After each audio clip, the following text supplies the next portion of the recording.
വരവോടുകൂടി തൊഴിൽ മേഖല നമ്മൾ അറിയുന്ന ഒരു തൊഴിൽ മേഖല കംപ്ലീറ്റ് ആയിട്ട് മാറുമെന്നും ഇന്ന് കാണുന്ന ഒന്നും നാളെ കാണില്ല എന്നുള്ളൊരു രീതിയിലൊരു അഭിപ്രായമുണ്ട്. ഇതിനെപ്പറ്റി നിങ്ങളുടെ രണ്ടുപേരുടെയും കാഴ്ചപ്പാട് എന്താണ്? എന്തായിരിക്കും എയുടെ കീഴിൽ തൊഴിലിൻ്റെ ഭാവി?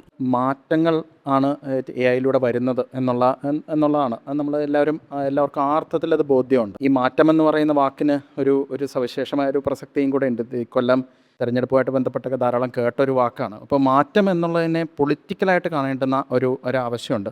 എന്ത് തരത്തിലുള്ള മാറ്റം ആണ് നമുക്ക് വേണ്ടത്, എന്ത് തരത്തിലുള്ള മാറ്റമാണ് ഈ എ ഐയിലൂടെ വരുന്നത് എന്നൊക്കെയുള്ള ഒരു ചോദ്യം ഇവിടെ വളരെ പ്രധാനമാണ്. കഴിഞ്ഞ ഏതാനും വർഷങ്ങളിലായിട്ട് എ ഐ തൊഴിൽ മേഖലയിലോട്ട് ധാരാളമായി കടന്നു വന്നിട്ടുണ്ടല്ലോ, നമുക്കറിയാവുന്നതാണ്.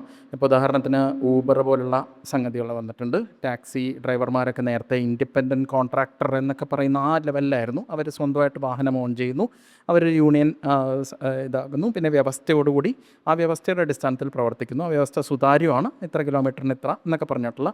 അപ്പോൾ അതിൽ നിന്നും വളരെ വ്യത്യസ്തമായി ഈ ഊബർ പോലുള്ള സംഗതി വരുന്നു. ഊബറിൽ വരുമ്പോഴത്തേക്കും കൺസ്യൂമർ എന്നുള്ള നിലയ്ക്ക് നമുക്ക് ഫെയർസ് കുറഞ്ഞതായിട്ട് ആദ്യം അനുഭവപ്പെട്ടു. ഇപ്പോൾ അനുഭവം ഉണ്ടോ എന്നറിയില്ല. പക്ഷേ കൃത്യമായിട്ട് സംഭവിച്ച ഒരു സംഗതി എന്താണെന്ന് വെച്ചാൽ വേതനം വലിയ തോതിൽ ഇടിഞ്ഞിട്ടുണ്ട്. അതുപോലെ തന്നെ ഇപ്പോൾ കഴിഞ്ഞ ഒരു 3-4 വർഷമായിട്ട് വന്നിട്ടുള്ള ഒരു സംഗതി ഈ ഇൻസ്റ്റാമാർട്ട്, സെപ്റ്റോ പോലുള്ള സംഗതി. അപ്പോൾ അതൊക്കെ എന്താണ് ചെയ്യുന്നത്, എന്ത് തരത്തിലുള്ള ചേഞ്ചാണ് അവ കൊണ്ടുവരുന്നത് എന്നുള്ളത് പ്രധാനമാണ്. അപ്പം ഉപജീവനത്തിനും മറ്റുമൊക്കെ അടിസ്ഥാനമാക്കി പ്രവർത്തിക്കുന്ന കടകൾ, ചെറിയ കടകളൊക്കെ ഉണ്ടല്ലോ. അപ്പോൾ ആ കടകളിൽ നിന്ന് ബിസിനസ്സിനെ വൻകിട പ്രോഫിറ്റ് ഓറിയൻറ്റഡ് കച്ചവടക്കാരിലേക്ക് എത്തിക്കുക എന്നുള്ളതും കൂടിയാണ് അവ ചെയ്യുന്നത്. 10 മിനിറ്റിൽ എത്തിക്കുമെന്നാണ് പറയുന്നത്. സാധനം 10 മിനിറ്റ് 9 മിനിറ്റ് എന്നൊക്കെ എടപ്പള്ളിയിലെ കോച്ച് ഓർഡർ ചെയ്യുമ്പോൾ 9 മിനിറ്റിലാണ്, 9 മിനിറ്റ് എന്ന് കാണിക്കുന്നത്. 9 മിനിറ്റും പിന്നെ അതിനോടൊപ്പം എന്തൊക്കെയോ ബോണസൊക്കെ ഉണ്ട്. ആ ബോണസൊക്കെ പതുക്കെ നിൽക്കും. പക്ഷേ ഈ തൊഴിൽ മേഖലയിൽ വലിയ തോതിലുള്ള ഇത്തരം മാറ്റങ്ങൾ കൊണ്ടുവന്നിട്ടുണ്ട്. അപ്പം ഇപ്പം ഫാത്തിമ പറഞ്ഞ ആ വാചകം എനിക്ക് ഭയങ്കര ഇൻട്രസ്റ്റിംഗ് ആയിട്ട് തോന്നിയത്, അത് ഒരുപക്ഷെ മാനിഫെസ്റ്റോയിൽ മാർക്സും എംഗൽസും പറയുന്നൊരു വാക്കുണ്ട്. എന്ന് വെച്ചാൽ all that is solid melts into air എന്നുള്ളത്. എല്ലാ വ്യവസ്ഥകളെയും പൊളിച്ചടക്കിക്കൊണ്ട് മുന്നോട്ട് പോകുക എന്നുള്ളത് മൂലധനത്തിൻ്റെ സ്വഭാവമാണ് എന്ന് പറയുന്നത്. ഇപ്പം മൂലധനം നിർമ്മിത ബുദ്ധിയുടെ അവതാരത്തിൽ വരുമ്പോഴും അത് ഇതൊക്കെ തന്നെയാണ് ചെയ്യുന്നത്. വ്യവസ്ഥ എന്നുള്ള നേരത്തെ പറഞ്ഞ കിലോമീറ്റർ അടിസ്ഥാനത്തിലുള്ള വ്യവസ്ഥ എന്നൊക്കെയുള്ള സംഗതിയുണ്ട്. ഇതെല്ലാം തന്നെ മാറ്റിമറിക്കുക എന്നുള്ള രീതിയിലാണ് വരുന്നത്. അത് എന്തിനു വേണ്ടിയിട്ട് മാറ്റിമറിക്കുന്നു എന്ന് ചോദിച്ചു കഴിഞ്ഞാൽ കൃത്യമായി ലാഭകേന്ദ്രീകൃതമായ പ്രവർത്തനത്തിന് വേണ്ടിയിട്ടാണ്, ചൂഷണത്തിന് വേണ്ടിയിട്ടാണ്, വേതനം കുറയ്ക്കുന്നതിലേക്കാണ്. ഇത്തരം മാറ്റങ്ങളാണ് എ ഐയിലൂടെ സംഭവിച്ചുകൊണ്ടിരിക്കുന്നത്. അപ്പോൾ നമ്മൾ ഇനിയുള്ള മാറ്റത്തിനെക്കുറിച്ച് ചിന്തിക്കുമ്പോൾ ഇവിടെ നിന്നൊരു മാറ്റം വേണോ എന്നുള്ള ചോദ്യത്തിന് തീർച്ചയായിട്ടും വേണം എന്ന് തന്നെയാണ് നമ്മൾ കരുതേണ്ടത്. പക്ഷേ എന്ത് ദിശയിലേക്കാണ് മാറ്റം എന്നുള്ളൊരു ചോദ്യം ഉണ്ടല്ലോ.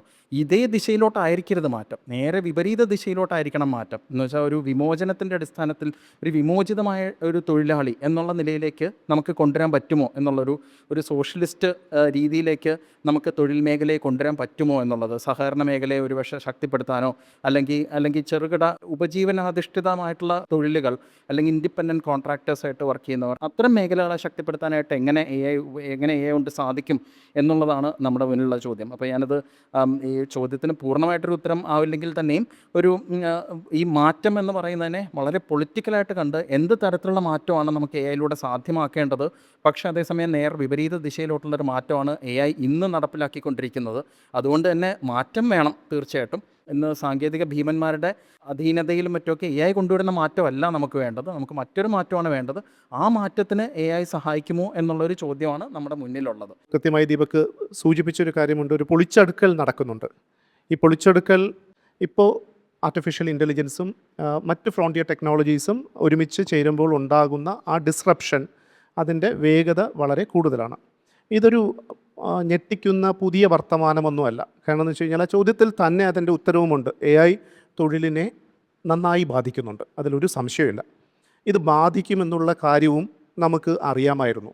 അത് പറയാൻ കാരണം എന്ന് വെച്ച് കഴിഞ്ഞാൽ 2018 വേൾഡ് എക്കണോമിക് ഫോറത്തിൻ്റെ ഒരു റിപ്പോർട്ട് ആദ്യമായിട്ട് വരുന്നത്. ഫ്യൂച്ചർ ഓഫ് ജോബ്സ് എന്ന് പറഞ്ഞിട്ടുള്ളൊരു റിപ്പോർട്ടാണ്.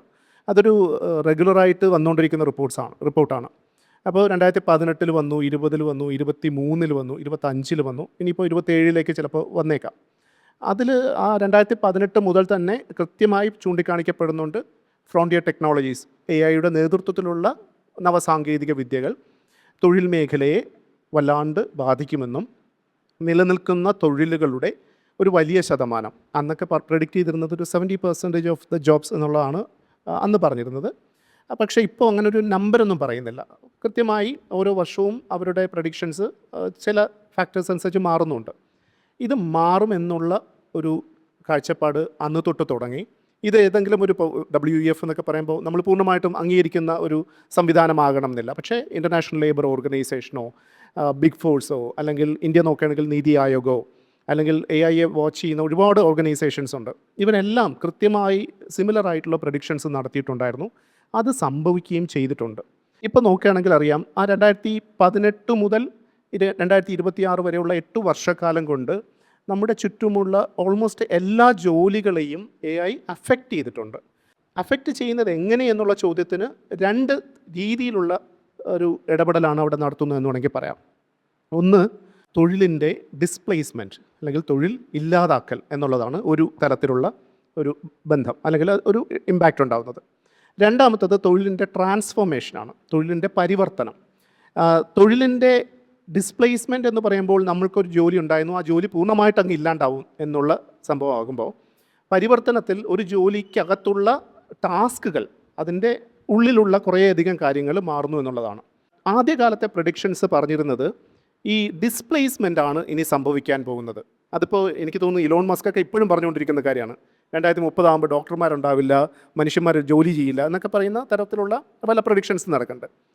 പക്ഷേ ഇപ്പോൾ പൊതുവേ ഉള്ള ഒരു കൺസെൻസസ് എന്ന് പറയുന്നത് ജോലി എന്ന ഒരു ആസ് എ ഹോൾ ഒരു എൻറ്റിറ്റി ഒരു സംഭവം മാറുകയല്ല, പകരം തൊഴിലിനകത്തുള്ള ടാസ്കുകൾ പരിവർത്തനം ചെയ്യുന്ന ഒരു പ്രോസസ്സാണ് ഇപ്പോൾ സംഭവിച്ചുകൊണ്ടിരിക്കുന്നത് എന്നുള്ളതാണ് അത് പഠനങ്ങളും അതിനെ ഒബ്സർവ് ചെയ്യുന്ന ആൾക്കാരും ചൂണ്ടിക്കാണിക്കുന്നൊരു കാര്യം.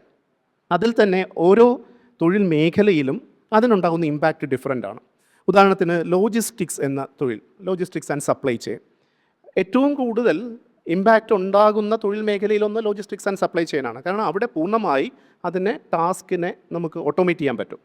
അതേസമയം അധ്യാപനം എന്ന തൊഴിൽ മേഖല എടുത്തു കഴിഞ്ഞാൽ അവിടെ അധ്യാപകർ ഇല്ലാണ്ടാകുമെന്ന് വെച്ച് കഴിഞ്ഞാൽ ഈ അടുത്ത കാലത്തൊന്നും അധ്യാപകർക്ക് ഇല്ലാണ്ടാകുക അല്ലെങ്കിൽ ഡിസ്പ്ലേസ്മെൻറ്റ് സംഭവിക്കുക എന്ന് പറഞ്ഞൊരു കാര്യം സംഭവിക്കുന്നുള്ളത് നമ്മൾ പ്രതീക്ഷിക്കുന്നില്ല. പകരം അധ്യാപനം നടത്തിയിരുന്ന രീതിയിലുണ്ടാകുന്ന വളരെ സൂക്ഷ്മമായ അതിൻ്റെ ഒരേ തരത്തിൽ അതിൻ്റെ ഐഡിയോളജിയിൽ ഉൾപ്പെടെയുള്ള തിരുത്തലുകൾ ഉണ്ടാകുന്നു എന്നുള്ളതാണ്. AI തൊഴിലിനെ ബാധിക്കുന്നുണ്ട്.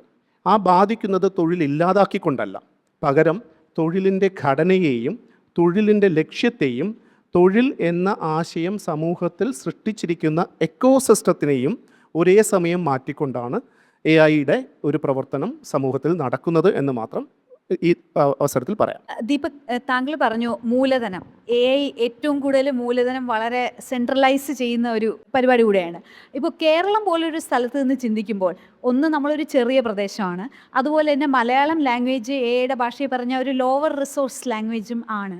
അപ്പോൾ ഈ ഒരു പരിതസ്ഥിതിയിൽ നിന്ന് കേരളത്തിൽ നിന്ന് ചിന്തിക്കുമ്പോൾ നമ്മൾ എന്തൊക്കെ ആ ഒരു AI നടത്തുന്ന അട്ടിമറിക്ക് നമ്മൾ തയ്യാറാണോ, അതുപോലെ തന്നെ നമ്മുടെ തൊഴിൽ മേഖല തയ്യാറാണോ? താങ്കളുടെ അഭിപ്രായം എന്താ? സാങ്കേതിക മേഖലയിലും മറ്റൊക്കെ ഉപയോഗിക്കുന്നൊരു വാക്കുണ്ട്, ഡിസ്റപ്ഷൻ എന്നുള്ള. ആ വാക്ക് തന്നെയാണ് ഇപ്പോൾ ആ വാക്കിലേക്കുള്ള സൂചനയാണ് ഇപ്പോൾ ഫാത്തിമയുടെ ചോദ്യത്തിലുള്ളത്. ഡിസ്റപ്ഷൻ എന്നുള്ളത് സാങ്കേതിക ടെക്നോളജി സെക്ടറിൽ ഏറ്റവും പോസിറ്റീവായിട്ടുള്ളൊരു വാക്കായിട്ടാണ് ഉപയോഗിക്കപ്പെടുന്നത്. അപ്പം അത്തരം ഡിസ്റപ്ഷന് നമ്മൾ തയ്യാറാണോ എന്ന് ചോദിച്ചു കഴിഞ്ഞാൽ ശരിക്കും ആ ഡിസ്റപ്ഷന് നമ്മൾ തയ്യാറാവാൻ സാധിക്കുമോ എന്നുള്ളത് പോലും അറിയില്ല. എന്താണെന്ന് വെച്ചാൽ ഇതൊരു പ്ലാൻഡ് ആക്ടിവിറ്റി അല്ല. ഇതൊരു പ്രോഫിറ്റ് കേന്ദ്രീകൃതമായിട്ടുള്ള നിരവധിയായിട്ടുള്ള ആക്ടേഴ്സ് പല കാര്യങ്ങൾ ചെയ്യുന്നു, ചിലത് വിജയിക്കുന്നു, ആ വിജയിക്കുന്ന പാതയിലേക്ക് മറ്റുള്ളവരും പോകുന്നു.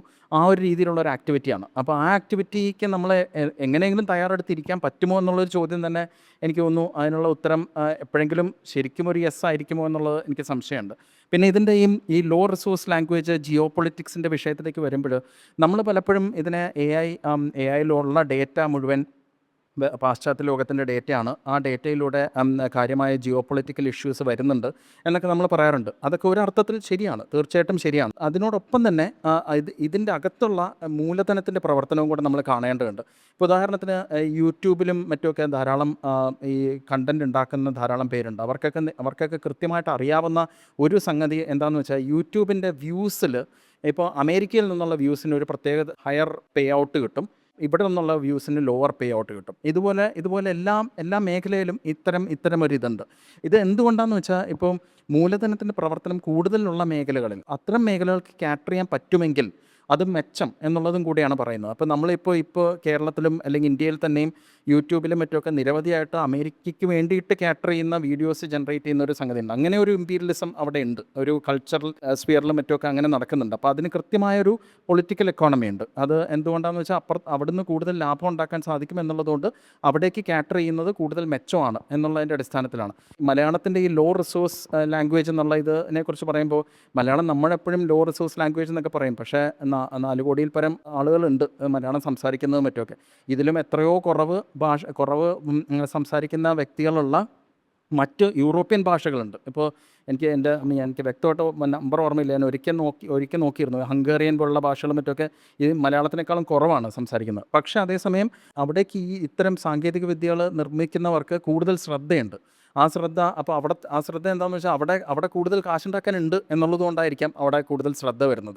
അപ്പോൾ അൽഗോരിതങ്ങളും മറ്റുമൊക്കെ ആ ഭാഷകളുടെ ആവശ്യങ്ങൾക്കെന്ന് പറഞ്ഞുകൂടാ, പക്ഷെ എന്നാലും ആ ഭാഷകളുടെ ന്യൂആൻസസിനെ അഡ്രസ്സ് ചെയ്യുന്ന രീതിയിലും മറ്റുമൊക്കെ അവിടെ കൂടുതൽ ചെയ്യുകയും ഇവിടെ ചെയ്യാതിരിക്കുകയും ചെയ്യുന്നതിന് പിറകിൽ കൃത്യമായൊരു പൊളിറ്റിക്കൽ എക്കോണമി അവിടെ ഉണ്ട്. അത് ഈ മൂലധനവുമായിട്ട് ബന്ധപ്പെട്ടുള്ള ഒരു പൊളിറ്റിക്കൽ എക്കോണമി തന്നെയാണ്. ഇപ്പം ഒരു ഉദാഹരണം എടുക്കുകയാണെങ്കിൽ, ഇപ്പോൾ നെറ്റ്ഫ്ലിക്സിന് ഇവിടെ നമ്മൾ ഒരു 200 രൂപ മാസം കൊടുക്കുമെന്ന് കരുതുക. പക്ഷേ അതേസമയം ഇതേ പ്ലാറ്റ്ഫോം തന്നെയാണ് ഇപ്പോൾ അമേരിക്കയിൽ ലഭ്യമാവുന്നത്. അവിടെ ചിലപ്പോൾ $8-10 ആയിരിക്കും. അപ്പോൾ നെറ്റ്ഫ്ലിക്സിൻ്റെ അൽഗോരിതത്തിലൊരു മോഡിഫിക്കേഷൻ ചെയ്യണമെന്നുണ്ടെങ്കിൽ ആ മോഡിഫിക്കേഷൻ ചെയ്യുന്നത് ഏത് ഉപഭോക്താക്കളുടെ താല്പര്യത്തിനനുസരിച്ചായിരിക്കും. സ്വാഭാവികമായിട്ടും പാശ്ചാത്യ ലോകത്തിൻ്റെ ആയിരിക്കും. എന്താണെന്ന് വെച്ചാൽ അവിടെ നിന്ന് ഈ $10 പെർ മാസം കിട്ടും, ഇവിടുന്ന് $2 കിട്ടാനുള്ളൂ. അപ്പോൾ അങ്ങനെ വരുമ്പോഴത്തേക്ക് ഈ അൽഗോരിതങ്ങൾ ഒരിക്കലും ഒരു സ്റ്റേബിൾ ആയിട്ടുള്ളൊരു സിസ്റ്റം അല്ല, നിരന്തരം റവല്യൂഷനൈസ് ചെയ്യപ്പെടുന്നുണ്ട്. പക്ഷേ ഏത് ദിശയിലേക്കാണ് എന്നുള്ളത് കൃത്യമായിട്ടും ഒരു പൊളിറ്റിക്കൽ എക്കോണമിയുടെ ലെൻസിലൂടെ നോക്കിക്കഴിഞ്ഞാൽ നമുക്ക് മനസ്സിലാവും. കേവലമായ അർത്ഥത്തിൽ മലയാളത്തിൽ റിസോഴ്സസ് ഇല്ല എന്നുള്ള അർത്ഥത്തിലും മറ്റുമൊക്കെ മലയാളത്തിലെ വിക്കിപീഡിയയൊക്കെ എനിക്ക് തോന്നുന്നു ലോകത്തിലെ ഏതാണ്ടും വളരെ വളരെ സാന്ദ്രമായിട്ടുള്ളൊരു വിക്കിപീഡിയയാണ്. അത് കേരളത്തിലുണ്ടായിരുന്ന ഒരു വിക്കിപീഡിയ കമ്മ്യൂണിറ്റിയായിട്ട് ബന്ധപ്പെട്ടുള്ള സംഗതിയാണ്. അപ്പോൾ എത്രത്തോളം ലോ റിസോഴ്സ് ആണെന്നുള്ള ഒരു കാര്യം, പക്ഷേ ലോ റിസോഴ്സിനുള്ളതിനൊപ്പം തന്നെ ഈ പൊളിറ്റിക്കൽ എക്കോണമിയുടെ ഇഷ്യൂ നമ്മൾ ഒരിക്കലും കാണാതെ പോകരുത് എന്നുള്ളതാണ്. അത് കൃത്യമായിട്ട് എന്താണെന്ന് വെച്ചാൽ ആ ഭാഷ സംസാരിക്കുന്നവരുടെ അഭിവൃദ്ധിക്ക് എന്നുള്ള നിലയ്ക്കല്ല ഈ സാങ്കേതികവിദ്യ വികസിക്കുന്നത്. ആ ഭാഷ സംസാരിക്കുന്നവരിൽ നിന്ന് എത്രത്തോളം ലാഭം ഉണ്ടാക്കാം എന്നുള്ള നിലയ്ക്ക് പ്രവർത്തിക്കുന്നതിൻ്റെയും കൂടെ വിഷയമാണ് ഈ ഗ്ലോബൽ സൗത്ത് ഇപ്പോൾ അനുഭവിക്കുന്ന ഈ ഡിഫറൻഷ്യേറ്റഡ് ഇമ്പാക്റ്റ് എന്ന് പറയുന്നത്. അതുപോലെ തന്നെ ആ തൊഴിൽ മേഖലയിൽ, കേരളത്തിലെ തൊഴിൽ മേഖലയെ ഇതെങ്ങനെ ബാധിക്കും എന്നാണ് താങ്കൾക്ക് തോന്നുന്നത്? AI നിബിഡമായിട്ടുള്ള തൊഴിൽ മേഖല എന്ന് പറയുന്നത് ഈ ക്യാപിറ്റലിൻ്റെ യുക്തിയെ അതിസാന്ദ്രമാക്കുകയാണ് ചെയ്യുന്നത്. പലപ്പോഴും ഇപ്പം നമ്മളിവിടെ ചർച്ച ചെയ്യുന്ന ഒരു സംഗതി ഉണ്ടായിരുന്നു, ഈ ടെക്നോ ഫ്യൂഡലിസമായിട്ടൊക്കെ ബന്ധപ്പെട്ട്. അത് പറയുന്നത് എന്താണെന്ന് വെച്ചാൽ റിഗ്രഷനാണെന്നുള്ള. നമ്മൾ പൊതുവെ വിചാരിക്കുന്നത് ഫ്യൂഡലിസ്റ്റിൽ നിന്ന് ക്യാപിറ്റലിസ്റ്റിലേക്ക്, അതിനുശേഷം അതിൻ്റെ വൈരുദ്ധ്യങ്ങൾ ഒരു ഘട്ടത്തിൽ എത്തിക്കഴിയുമ്പോഴത്തേക്ക് സോഷ്യലിസ്റ്റിലേക്ക് എന്നുള്ളതാണ് ചിന്തിക്കുന്നത്. പക്ഷേ ഇവിടെ ഇപ്പോൾ പറഞ്ഞു വെക്കുന്നത് നേരെ തിരിച്ചാണെന്നുള്ളത്. പക്ഷേ അത് അങ്ങനെ തിരിച്ചാണെന്ന് പറയുമ്പോഴത്തേക്കും ആ വാടക എന്നുള്ള ഇനത്തിലൂടെ അവയ്ക്ക് അർഹതപ്പെട്ട ഒരു പങ്കാണ് പറ്റുന്നത് എന്നുള്ളൊരു ധ്വനി വരുന്നുണ്ട്. അത് കൃത്യമായ ക്യാപിറ്റലിസം തന്നെയാണ് അവിടെ നടക്കുന്നത്. ഇപ്പോൾ ഉദാഹരണത്തിന് ഈ സോഷ്യൽ മീഡിയയുടെയും മറ്റുമൊക്കെ പ്രധാനപ്പെട്ട വരുമാന സ്രോതസ്സ് ഈ പരസ്യങ്ങളാണ്.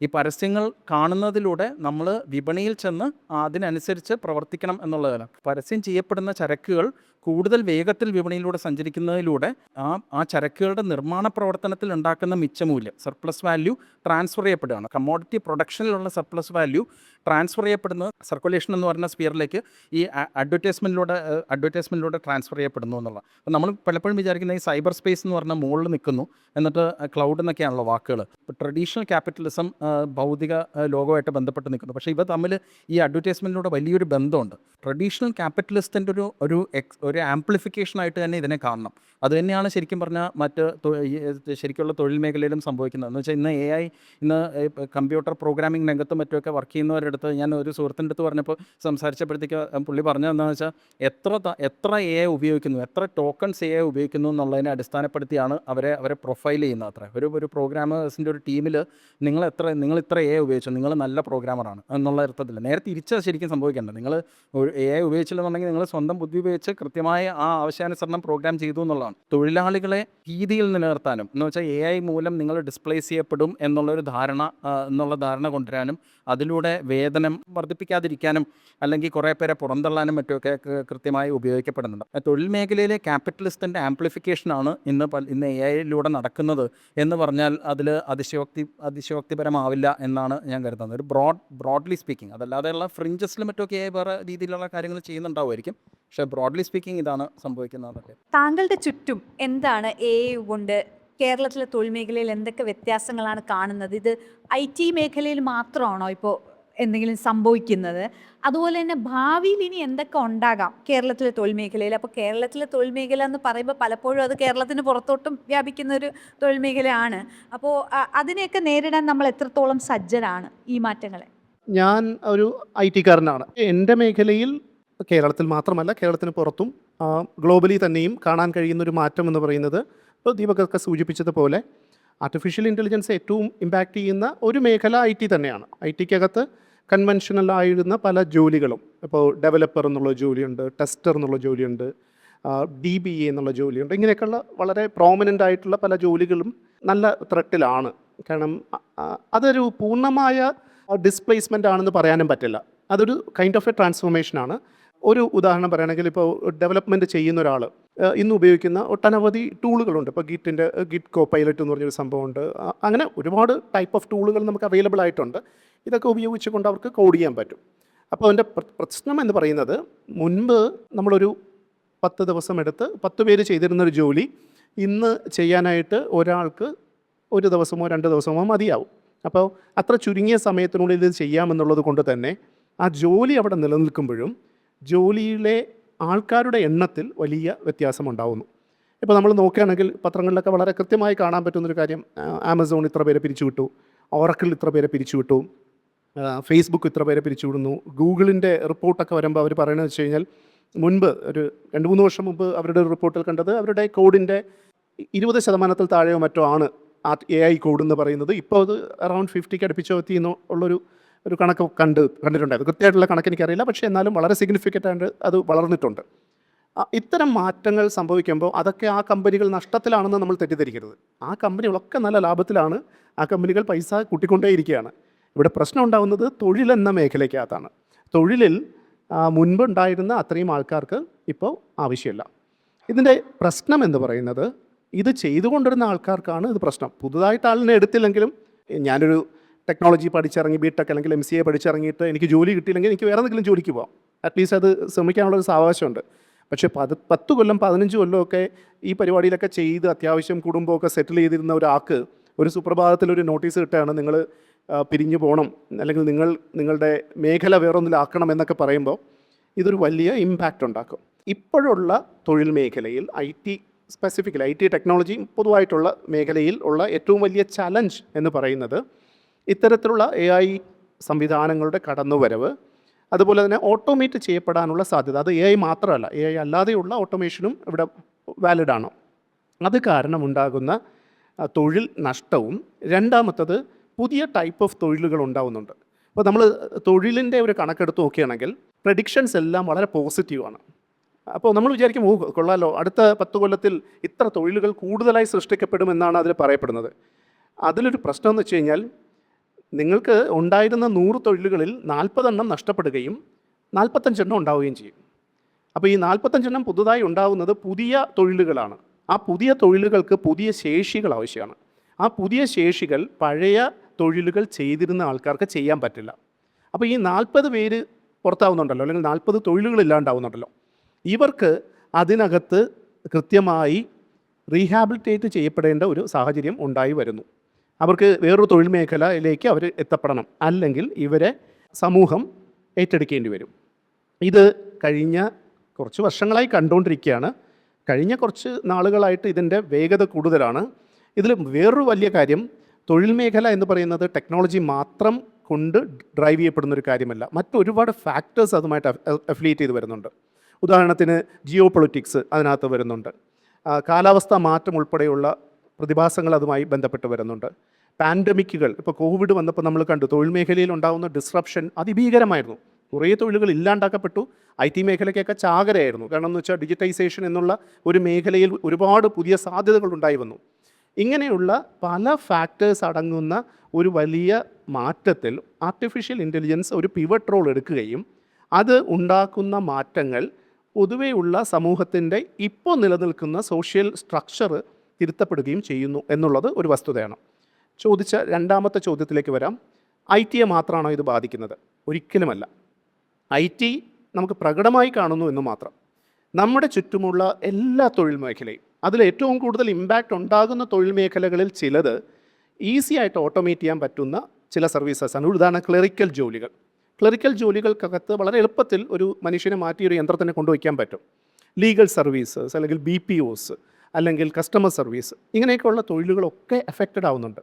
ഇതല്ലാതെയുള്ള അൺഓർഗനൈസ്ഡ് സെക്ടർ എടുക്കാം. അൺഓർഗനൈസ്ഡ് സെക്ടറിനകത്ത് ഇതുണ്ടാക്കുന്ന ഇമ്പാക്റ്റ് അതിലും ഭീകരമാണ്. കാരണം അവിടെ അവർക്ക് ഒന്ന് അൺഓർഗനൈസ്ഡ് സെക്ടർ ആയതുകൊണ്ട് തന്നെ സംഘടിതമായൊരു തൊഴിൽ ശേഷിയോ അല്ലെങ്കിൽ അവർക്കൊരു സോഷ്യൽ പ്രൊട്ടക്ഷനോ ഇല്ല. രണ്ട്, ഇതിനകത്ത് ഉണ്ടാകുന്ന ഇമ്പാക്റ്റ് വളരെ സൂക്ഷ്മമായിട്ടാണ് കടന്നു വരുന്നത്.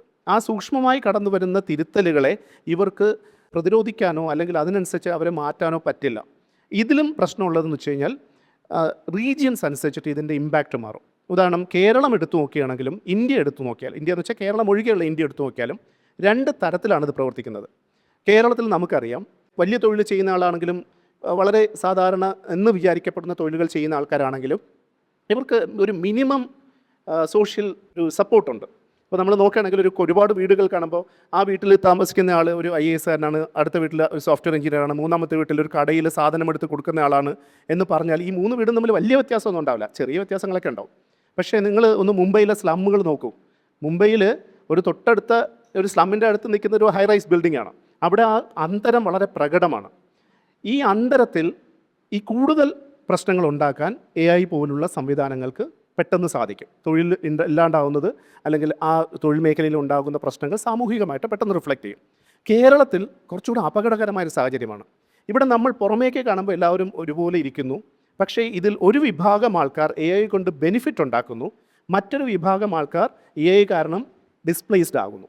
ഈ ഡിസ്പ്ലേസ്ഡ് ആകുന്ന ആൾക്കാർ പുറമേക്ക് നോക്കുമ്പോൾ ഇവർ വലിയ കുഴപ്പമില്ലാതെ ജീവിക്കുന്നവരാണ്. നമ്മൾ ഈ കടക്കണി എന്നൊക്കെ പറയുമല്ലോ, ഇൻറ്റേർണലി കടക്കണികൾ ഉണ്ടാക്കുന്ന ഒരു സാഹചര്യം നമ്മുടെ സമൂഹത്തിൽ വ്യാപകമായി സൃഷ്ടിക്കപ്പെടാനുള്ള ഒരു സാഹചര്യമാണ് AI മാത്രമല്ല, AI ഉൾപ്പെടെയുള്ള മറ്റ് പല സാഹചര്യങ്ങളും ഇന്നിപ്പോൾ സൃഷ്ടിച്ചുകൊണ്ടിരിക്കുന്നത്. അപ്പോൾ ഇതിനെ ഓരോന്നിനെയും സമീപിക്കേണ്ടതും ഡിഫറൻ്റ് ആയിട്ടാണ് എന്നുള്ളതാണ് ഒരു വസ്തുത. ഇപ്പോൾ ഒരു 45 പുതിയ ജോലി ഉണ്ടാകുന്നു എന്ന് പറഞ്ഞു. പക്ഷേ ആ പുതിയ ജോലിക്ക് വേണ്ടി ട്രെയിനിങ്ങും വേണ്ടേ? ഇപ്പോൾ പുതുതായിട്ട് പുതിയ തലമുറ എല്ലാ സ്ഥലത്തും അവർക്ക് AI അവരുടെ ഭാവി എങ്ങനെ ബാധിക്കും എന്നതിനെ പറ്റി അവർക്കൊരു ആശങ്കയുണ്ട്. ഒരുപാട് എൻട്രി ലെവൽ ജോബുകൾ പോകുന്നുണ്ട്. അപ്പോൾ നമ്മുടെ വിദ്യാഭ്യാസ മേഖല, കേരളത്തിലെ വിദ്യാഭ്യാസ മേഖല എസ്പെഷ്യലി എത്രത്തോളം തയ്യാറാണ് ഇങ്ങനത്തെ ഒരു മാറ്റങ്ങൾക്കും ആ ഒരു പുതിയ 45 ജോലിക്ക് വേണ്ടി പ്രിപ്പയർ ആക്കുന്നതിന് നമ്മൾ എത്രത്തോളം തയ്യാറാണ് ഇപ്പോൾ? ഈ പുതിയ ആവശ്യങ്ങൾ, പുതിയ തൊഴിലുകൾ, പുതിയ നൈപുണികൾ ഉണ്ടാക്കിയെടുക്കുന്നതിൽ ഉറപ്പായിട്ടും വിദ്യാഭ്യാസ മേഖലയ്ക്ക് ഒരു വലിയ പങ്കുണ്ട് എന്നുള്ളത് അക്സെപ്റ്റ് ചെയ്യുമ്പോൾ തന്നെയും അത് വിദ്യാഭ്യാസ മേഖലയുടെ മാത്രം പണിയല്ല. നമ്മളെപ്പോഴും വിദ്യാഭ്യാസ മേഖല അതിനുവേണ്ടി തയ്യാറാക്കപ്പെടണം, അവരാണ് അതിൻ്റെ ആത്യന്തികമായ ഉത്തരവാദികൾ എന്ന് പറയുമ്പോൾ ആത്യന്തികമായ ഉത്തരവാദിത്വം സമൂഹത്തിനാണ്. സമൂഹത്തിൻ്റെ വിവിധ ഘടകങ്ങൾ, പ്രത്യേകിച്ച് ഗവൺമെൻറ്, AI നമ്മുടെ സമൂഹത്തിൽ ഉണ്ടാക്കുന്ന ഇമ്പാക്റ്റ്, പ്രത്യേകിച്ച് തൊഴിൽ മേഖലയിലും തൊഴിലുമായി ബന്ധപ്പെട്ട സാമൂഹിക ഘടകങ്ങൾക്കകത്തും എങ്ങനെയാണ് ഇത്തരം ഇമ്പാക്റ്റുകൾ ഉണ്ടാവുന്നത് എന്നുള്ളത് വച്ച് ഒരു പഠനം നടത്തി ഒരു നിലപാടെടുക്കേണ്ട സമയം അതിക്രമിച്ചിരിക്കുന്നു എന്ന് തന്നെ വേണമെങ്കിൽ പറയാം. അതിൽ ഒന്ന്, നമുക്കൊരു നയം വേണം. ഇതുപോലെ ഇമ്പാക്റ്റ് ഉണ്ടാകുന്നു എന്നുള്ള എല്ലാവർക്കും അറിയാമല്ലോ. ഇങ്ങനെയുള്ള ഇമ്പാക്റ്റിനെ വരുന്ന 10 കൊല്ലത്തേക്ക് നമ്മൾ എങ്ങനെ സമീപിക്കും? ഒരു പഠനമോ അല്ലെങ്കിൽ ഒരു നയസമീപനമോ നമ്മുടെ മുന്നിൽ വന്നിട്ടുണ്ടോ? ഇല്ല, അൺഫോർച്ചുനേറ്റ്ലി ഇല്ല. വളരെ ഗംഭീരമായ സമൂഹമാണ്, ഒരുപാട് ചിന്തിക്കുന്നവരാണെന്ന് പറയുന്ന നമ്മൾക്ക് പോലും അത് സാധിക്കുന്നില്ല. ഞാൻ നേരത്തെ പറഞ്ഞതുപോലെ ഇതൊന്നും പുതിയ കാര്യങ്ങളൊന്നുമല്ല. ഗ്ലോബൽ റിസ്ക് റിപ്പോർട്ട് എന്ന് പറഞ്ഞിട്ടൊരു സംഭവമുണ്ട്. അപ്പോൾ ഈ റിസ്ക് റിപ്പോർട്ടിൻ്റെ അകത്ത് ഗ്ലോബലി തന്നെയുള്ള ഏറ്റവും പ്രധാനപ്പെട്ട റിസ്കുകളിലൊന്ന് ടെക്നോളജി ഉണ്ടാക്കുന്ന അസമത്വങ്ങളാണ്. അതിൽ ഇന്ത്യ എടുത്തു നോക്കിക്കഴിഞ്ഞാൽ ഈ ഡിജിറ്റൽ ഡിസബിലിറ്റി അല്ലെങ്കിൽ ഡിജിറ്റൽ ഡിവൈഡ് എന്ന് പറയുന്ന സാധനം നമ്മുടെ ഏറ്റവും വലിയ പ്രശ്നങ്ങളിലൊന്നാണെന്ന് വളരെ കൃത്യമായിട്ട് നീതി ആയോഗിൻ്റെ ഉൾപ്പെടെയുള്ള പഠനങ്ങൾ ചൂണ്ടിക്കാണിക്കുന്നുണ്ട്. ഇതിനെ പ്രതിരോധിക്കാൻ നമുക്ക് എത്രത്തോളം സാധിച്ചിട്ടുണ്ട് അല്ലെങ്കിൽ അതിന് വേണ്ടിയിട്ട് എന്ത് ശ്രമം നടത്തിയിട്ടുണ്ടെന്നുള്ളൊരു ചോദ്യം ഇവിടെയുണ്ട്. രണ്ടാമത്തത് വിദ്യാഭ്യാസത്തിൻ്റെ പങ്ക്. വിദ്യാഭ്യാസം ഉറപ്പായിട്ടും ഇതിനകത്തൊരു ഫാക്ടർ തന്നെയാണ്. നമ്മുടെ ഇന്നത്തെ വിദ്യാഭ്യാസ ഘടന മുഴുവൻ ഒരാളിനെ ഇത്തരം ജോലികളിലേക്ക് കൊണ്ടെത്തിക്കാനുള്ള ഒരു സംവിധാനമാണ് എപ്പോഴും ആലോചിക്കുന്നത്. അതും ചില പ്രിഫേർഡ് ജോലികൾ, ഇപ്പോൾ ഡോക്ടർ, എഞ്ചിനീയർ, സോഫ്റ്റ്വെയർ എഞ്ചിനീയർ എന്നൊക്കെ ഇങ്ങനെയുള്ള കുറേ ജോലികൾക്ക് വേണ്ടിയിട്ട് ആൾക്കാരെ പ്രിപ്പയർ ചെയ്യിക്കുക. ഇപ്പോൾ നമ്മുടെ ഈ നീറ്റ് പരീക്ഷയുമായി ബന്ധപ്പെട്ട പ്രശ്നങ്ങളൊക്കെ അതുമായിട്ട് കൂട്ടി വായിക്കണം. മത്സര പരീക്ഷകളിലൂടെ വ്യക്തികളെ ചില പ്രിഫേർഡ് ആയിട്ടുള്ള മേഖലകളിൽ കൊണ്ടെത്തിക്കാൻ വേണ്ടിയിട്ടുള്ള ഒരു സാമൂഹിക ഘടന, ഒരു മാസീവായിട്ടുള്ള ഒരു സിസ്റ്റം ഉണ്ടാക്കി വെച്ച് അതിനെ പരിപാലിച്ചുകൊണ്ടിരിക്കുകയാണ്. ഇവിടെ നമ്മൾ മറന്നു പോകുന്ന മറ്റൊരുപാട് കാര്യങ്ങളുണ്ട്. നമ്മുടെ സമൂഹത്തിൻ്റെ ആവശ്യങ്ങൾക്ക് നമ്മുടെ പഠിച്ചിറങ്ങുന്ന കുട്ടികളും ഇത്തരം സാങ്കേതികതകളും ഉപയോഗിക്കാനുള്ള സാധ്യതകൾ ഉണ്ട് എന്നിരിക്കെ അതിനെ എത്രത്തോളം നമുക്ക് അതിനുവേണ്ടി പരിശ്രമിക്കാൻ പറ്റിയിരിക്കുന്നു. അത് ഒന്നാമത്തെ ചോദ്യം. രണ്ടാമത്തത്, നിലനിൽക്കുന്ന തൊഴിലിനകത്തുള്ള ഈ റീസ്കില്ലിംഗ്, അപ്സ്കില്ലിംഗ് പോലുള്ള ആവശ്യങ്ങൾ, അതിനെ സപ്പോർട്ട് ചെയ്യാൻ ഇത്തരം സമൂഹത്തിനും എഡ്യൂക്കേഷൻ സിസ്റ്റങ്ങൾക്കും സാധിക്കുന്നുണ്ടോ? ഇപ്പോൾ ബിടെക്കോ അല്ലെങ്കിൽ MCAയോ അല്ലെങ്കിൽ അതുപോലെയുള്ള പ്രൊഫഷണൽ കോഴ്സുകൾ എടുത്തു നോക്കുകയാണ്. ഈ പ്രൊഫഷണൽ കോഴ്സുകൾ ടെക്നോളജി മാത്രമല്ല, ഈവൻ MBBS പോലുള്ള കോഴ്സുകൾ പോലും എടുത്തു കഴിഞ്ഞാൽ അത്തരം കോഴ്സുകൾക്കകത്ത് വരാൻ പോകുന്ന 10 അല്ലെങ്കിൽ 20 കൊല്ലം ഒരു വ്യക്തിയുടെ തൊഴിൽ ദൈർഘ്യം അല്ലെങ്കിൽ തൊഴിൽ ജീവിത ദൈർഘ്യമുണ്ടല്ലോ, അത് 20-30 കൊല്ലമായിരിക്കാം. ആ 20-30 കൊല്ലത്തേക്ക് ആ വ്യക്തിയെ വളരാനുള്ള സാധ്യതകൾ ഉണ്ടാക്കി കൊടുക്കാൻ നമ്മുടെ വിദ്യാഭ്യാസ സമ്പ്രദായം ശക്തമാണോ എന്ന് ചോദിച്ചു കഴിഞ്ഞാൽ അൺഫോർച്ചുനേറ്റ്ലി ഇല്ല എന്നേ പറയാൻ പറ്റുള്ളൂ. കേരളം അതിൽ വ്യത്യസ്തമൊന്നുമില്ല. മറ്റുള്ള സംസ്ഥാനങ്ങളെയോ മറ്റുള്ള രാജ്യങ്ങളെയോ ഒക്കെ പോലെ കേരളവും അവിടെ സ്റ്റംബിൾ ചെയ്യുന്നുണ്ട്. പക്ഷേ ചില വെള്ളി വെളിച്ചങ്ങൾ അവിടെ ഇവിടെ ഇല്ലാതെ ഇരിക്കുന്നുമില്ല. ഉദാഹരണത്തിന് ഡിജിറ്റൽ യൂണിവേഴ്സിറ്റി, ഞാൻ വളരെ അടുത്ത കാലത്ത് ബിജുവിന് വേണ്ടിയിട്ട് ഡിജിറ്റൽ യൂണിവേഴ്സിറ്റിയുടെ വൈസ് ചാൻസലറുമായിട്ടൊരു സംഭാഷണം നടത്തിയിട്ടുണ്ടായിരുന്നു.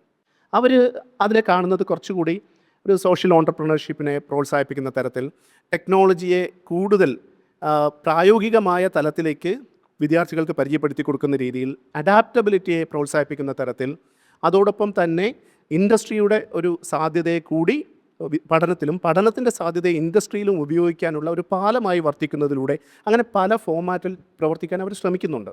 ഇത് പക്ഷേ അവിടെ ഒരു പ്രശ്നം, ഇതൊരു യൂണിവേഴ്സിറ്റിയോ ഒരു ഇൻസ്റ്റിറ്റ്യൂഷനോ ചെയ്യേണ്ട കാര്യമല്ല. ഇതൊരു സൊസൈറ്റിയുടെ മുഴുവൻ ഒരു വിദ്യാഭ്യാസ ലക്ഷ്യങ്ങളിലൊന്നായി മാറേണ്ട ഒരു ആവശ്യമുണ്ട്. അത് സംഭവിക്കേണ്ട ഒരു കാലഘട്ടമാണിപ്പോൾ. ഇപ്പോഴത്തെ അവസ്ഥയിൽ നമ്മൾ ഒരുപാട് പിറകിലാണ്.